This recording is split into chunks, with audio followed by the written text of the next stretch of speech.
موضوع مهم. فكره طبعا. محامي العيله موضوع مهم.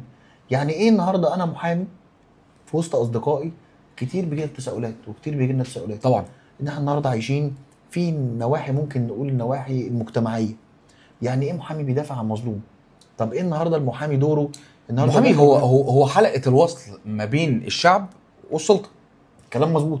بس الاهم من كده بقى ان لو انت جيت بصيت ان احنا حتى في شغلنا دايما تلاقي اسئله بتجيلك. مع احترامي، لو انت النهارده واقف في الشارع، في عموم الشارع، والله ممكن وارد تركب تاكسي، تلاقي طبعا سواق التاكسي بيسالك حضرتك محامي يا طبعا استاذ؟ طبعا طبعا ده انا طبعا عندي كذا وعندي كذا وعندي طبعا. كذا. مواضيع كتير جدا. مفيش محامي مرش بالموضوع ده. لازم. انا شايف حاجه ان المحامي ليه دور فعال قوي. لان انا مثلا على مدار عملي انا وانت مع بعض وبقالنا فتره كبيره شغالين، بنشوف ان الناس دايما عندها تساؤلات في مواضيع كافه. والمشكله ان اجمل يعني مجمل العوام دايما عندهم تساؤل عن النواحي العقاريه، دايما عندهم تساؤل عن النواحي الاسريه والخلافات الزوجيه وفي ناس بيجي لك في تساؤلات عن والله ده انا بمتلك شيك ومش عارف اجيب حقي او احصله. برضه انا عايز اوصل للمشاهد ان احنا هنبقى معاكم على مدار الحلقات.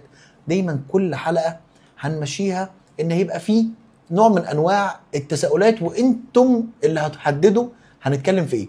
يعني عايز دايما التعليقات بتاعتكم تكون تعليقات فعاله.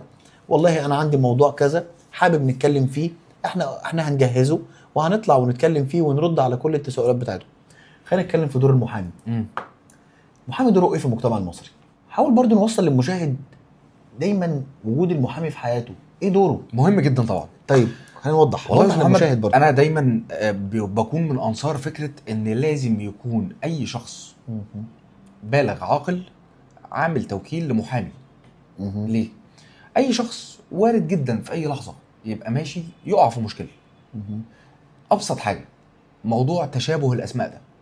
النهارده ممكن يكون واحد ماشي في الشارع استوقفه شخص صاحب ضبطيه قضائيه، بطاقتك يكشف عليك انت مشتبه فيك، اسمك متشابه مع اخر. مفيش قدامك، انت النهارده لازم يكون المحامي بتاعك الوكيل القانوني بتاعك لازم يتحرك. لو انت مش عامل توكيل لمحامي ساعتها هتكون